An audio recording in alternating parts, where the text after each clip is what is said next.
Okay, so that was Heather. Tamra.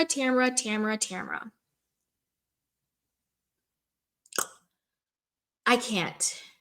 When I say someone is evil and manipulative and mean and rude and judgmental and jealous and a snake and is delusional, all signs point to Tamra Judge.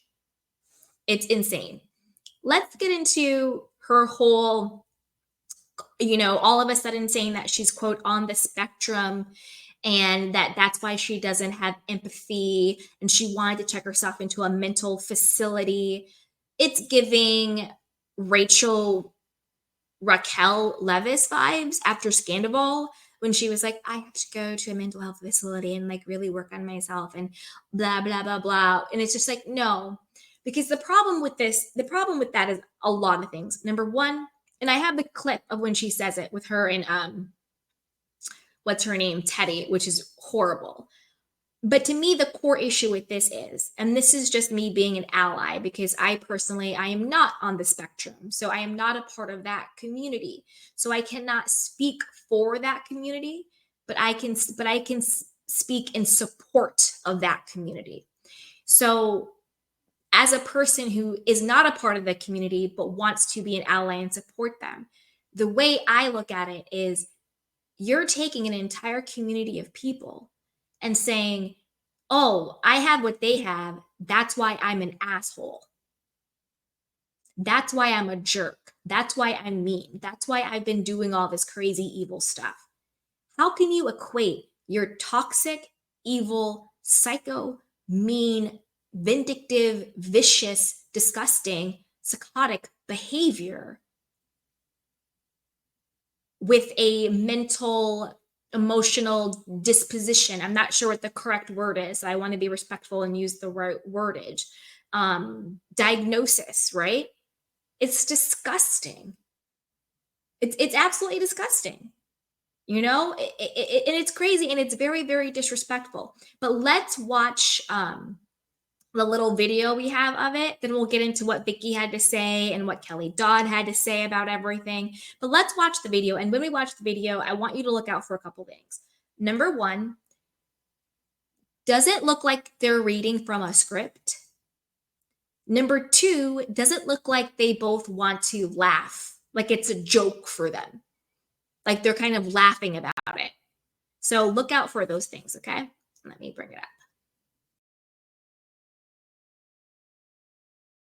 I just did my first therapy session. What? Let's just say I found out something pretty big about myself that I didn't know. Now I need to know, like, what? Really? Yeah. I am on the spectrum. Oh my gosh, Tam. Don't make me cry. My biggest problem is working through trauma that I had in my life. I have a hard time with empathy and feeling other people's feelings. Well, I always think, why am I not the strong one? So, you know?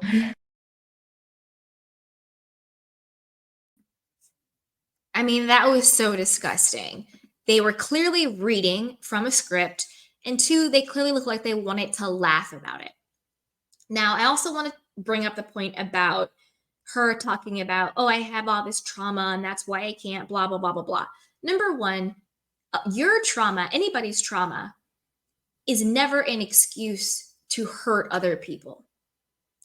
Everybody on this planet, I don't care who you are, has experienced some form of trauma in their lives. You either have, you're going through it, or you will. It's just literally a part of being a human being. The way you manage that trauma or the capacity or the amount of the trauma obviously can vary, and it's individual person to person as you grow through life and what your situations are, what your circumstances are. But I don't care who you are, you have some form of trauma. That never is an excuse for anybody to be hateful and hurtful and unkind and evil to other people. So number one, your trauma is not an excuse. Everybody has some form of trauma. So knock it off. Number two, shout out to Heather McDonald over at Juicy Scoop. I saw one of her, it was either like an Instagram or a TikTok, and she was saying how people on the spectrum, I think they're like a protected group of people for the American employer, something like that. I'm not exactly sure what the exact name of it was, but some type of American employee organization or something like that, that basically helps to protect people, whether it's like a disability or a medical issue or whatever, or like a mental health issue, whatever the case may be, to protect them from biases and discrimination at the workplace. So you're not being fired simply because you're on the spectrum or you have a certain disability or you need something else. So it's put into place to protect people, to protect the vulnerable, to protect people who might otherwise be discriminated against or taken advantage of. And so Heather McDonald said, Tamra's coming out and saying this because she's scared she's going to get fired. So the only reason why she's coming out and saying this is because now she wants to be protected under this clause or organization or, whatever it is. She wants protection under that so that Bravo or NBC can't fire her. She can then claim, oh, discrimination, you're firing me because I'm on the spectrum. Thank you. The ADA, Americans with Disabilities Act. Thank you so much. I really appreciate that. Ms. Jules FL. I hope I said your name correctly. Beautiful. Thank you. I appreciate that. You know what I'm saying? So the fact that she would use that as a way to save her job because she got so much backlash is so disgusting. But again, that's just who she is. She's just rotten to her core. I never liked Tamra, ever. I always thought she was just mean and rude. And you know what it is about Tamra and people like her that really grinds my gears? It's when you can see in their face that they are getting pleasure out of causing other people harm. It's sadistic. You can see in Tamra's face that she enjoys it. That when she gets under somebody's skin, when she gets Shannon to pop off and storm off, when she gets Jen to sort of go into herself and not say anything and look really sad, when she gets Heather to be embarrassed and uptight and all of this stuff, she gets a kick out of it. That is sick. Like that is psychotic and sick and sadistic to me. And they need to throw out Tamra and Teddy. They need to take, everybody does not deserve a podcast. Teddy is just as bad. Oh, what, Tam? Oh, really? Really? What did you say? Oh, you can talk to me about it, Tamra. I'm not reading from the script. I'm not holding back laughter. It's really like they got together and they're like, how can I save my job? Let's do this skit and say I'm on the spectrum. So then Bravo can't fire me because of the ADA Act. Sick. Absolutely sickening. Sick. So Vicki came out, shout out to Vicki OG, says she's making a mockery, which I agree. And I also think Vicki had a really valid point. So Tamra had the loudest opinion. It's my opinion. When Vicki was dating Brooks, although valid opinion, and Brooks, who also faked cancer to get out of being accountable for his actions. Same difference. Tamra, you're faking, and allegedly, because again, I'm not her doctor, but this is what she's come out and said. Allegedly, she's faking being on the spectrum because she has come out now kind of pushing back, she's peddling, oh, I had the one session with the therapist and we talked about it for 15 minutes, 2-hour session. Oh, she said I had, things that were, so now she's reeling it back because I think she thought that, well, if I say I am on the spectrum or something like that, then I become untouchable. No one can say to me, what I'm doing is wrong, or no one can push back because I'm very similar to Whitney Rose in Salt Lake City.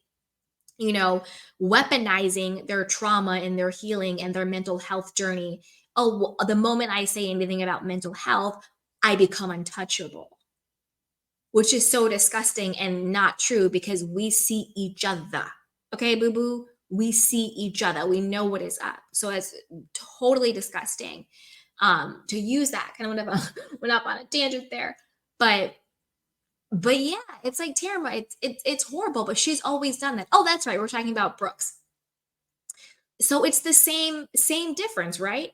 So Brooks, who is a con artist, narcissistic scam man, con Vicki out of so much money just to be on the show, just to be famous and to get access to her money, complete con artist, faking cancer to get out of being accountable for his actions. Tamra, in my opinion, faking being on the spectrum to not be accountable for her actions.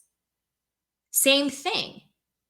You're using a community of people who are vulnerable and disenfranchised as cover and shield to get you out of being accountable for your horrific actions.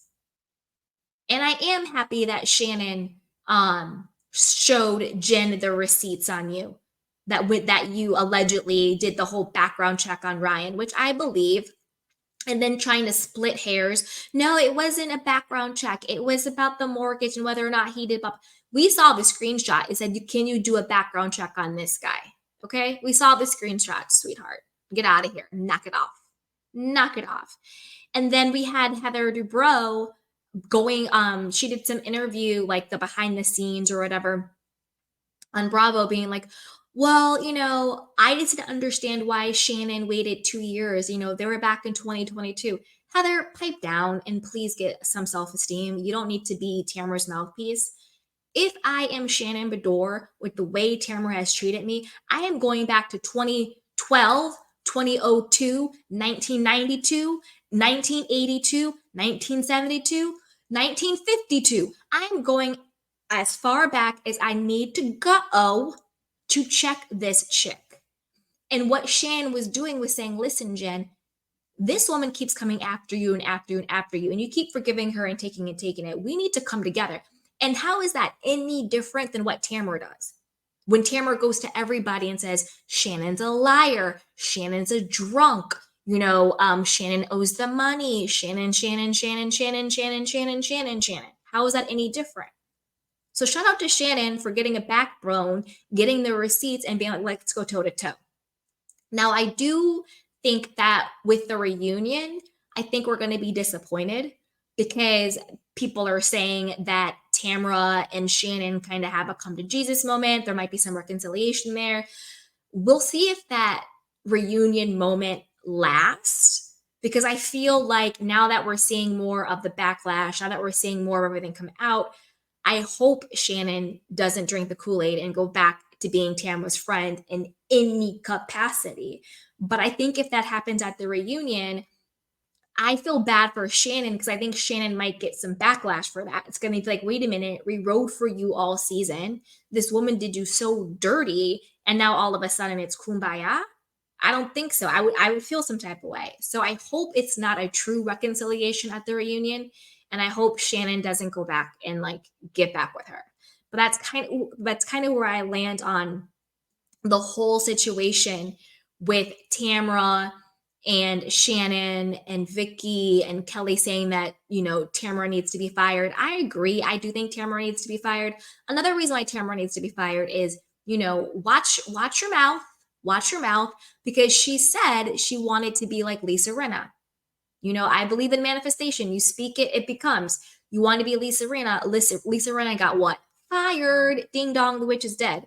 So you wanted to be Lisa? Well, then you're Lisa and you're going to get fired. And soon you're going to be like, I wrote Bravo an email telling them that I was ready to leave. It was my choice to leave. And then you're going to have NBC, Bravo. Oh, it was a mutual decision not to renew. Everybody knows that's code for you got fired. Girl, bye. How can it be a mutual decision not to girl? Stop. So yeah, you wanted to be Lisa Rinna, you got her, boo-boo. You got her. So also a big thing with Tamra is she loves to talk about everybody, but she never takes any accountability for the stuff in her life, like what's going on with like her estranged daughter. I don't want to get too far into that because I don't want to get too dark, but she has an opinion on Jen and how Jen's going to take care of her kids when you're not in a position to take care of your own children. Work on getting, Sydney back in your life. What's going on with your other kids? Your son, Ryan, I don't know what's going on with him. He's always been a little scary to me. Like Ryan to me looks like, I don't know. He looks like he's got some stuff going on there. And a lot. It's just a lot. But yeah, I think that, yeah, work on your own children, work on, in Jen Ryan's word, work on soft Eddie. I'm not saying soft in a way to be disrespectful towards anybody's sexuality. I don't mean it that way. I'm just regurgitating what Ryan had called Eddie. Work on your marriage because it doesn't seem like everything is up to snuff there, and you were saying, oh, Eddie runs multi-million businesses. Where, who, and what? I'm confused. What does Eddie do? Don't sit and lie in my face talking about some CBD company or some supplement company. Knock that off. Eddie is not making multi-million dollars with that. Stop it. That's like I make $1 million in crypto. Do you? Liar. I make $1 million in CBD. Liar. Why did he run away to Big Bear where you guys live now? What's going on with that? He's in Big Bear and you're in the OC. Is that a separation you don't really want to talk about? What is going on with, and to me, to be honest with you, Eddie and Ryan's fight seemed like it was a fight between two lovers. How Eddie was so, and again, I don't mean that to be disrespectful to anybody's sexual orientation. I want to be very clear. Over here at the Candy Canes, we don't care how you get down how you get down, love who you love, do what you do. We are all inclusive over here. So when I say that, I just mean that's how it comes across as that. I don't mean that to be as a slander or by any means like that. So I make that abundantly clear. I'm just saying that Eddie and Ryan, their energy, the way that they were like fighting and going back and like doing shots at each other, I was like, what happened with y'all? Because it seemed more like two lovers had a falling out and now they're trying to go at each other. Do you know what I mean? It was like that, like, oh, well, I didn't like you anyway, or you were never good in bed anyway, or you broke anyway, or I was just like, I'm super confused. And then when Tamra getting wasted and jumping in, this is the thing. I always think it's a bad look both ways. When a man gets into a woman's face, sort of like, think about like Brooks and Tayleen's husband, I'm like, oh, all that stuff over in Dubai. I always think it's a bad look when a man gets into a woman's face or a man gets into women's business. But I also think that it's also very slimy and weird when a woman is wasted like Tamra was and her so-called friend Jen. And by so-called friend Jen, that's not a diss to Jen, that's just to Tamra because she's clearly not Jen's friend, is being so highly disrespectful to her friend's man or husband in her face like that. You know what I mean? That's also very weird and rubs me the wrong way. Like, don't come at my man like that while I am sitting here. You address me, don't address my man. You're my friend. You have an issue with something going on. You can talk to me, Tamra. I'm right here. You don't need to address my man. That's kind of what I'm getting at. You know what I'm saying? Finally, at least in this episode, Jen found her voice and had a backbone. So that's kind of what I'm feeling with Tamra. I think my final thoughts on Tamra is, I think she's lying about being on the spectrum. I think it was highly disrespectful to that community. And I think that she should be fired for that and just for how she's been this entire season. Berating people and lying on people and being toxic and being rude and just making the energy dark. Tamra, it's enough. So Tamra, you can be Lisa Rinna and you can be fired. Bye-bye. So let's get back to the review with the other ladies. Okay, now let's talk about Gina in the casita.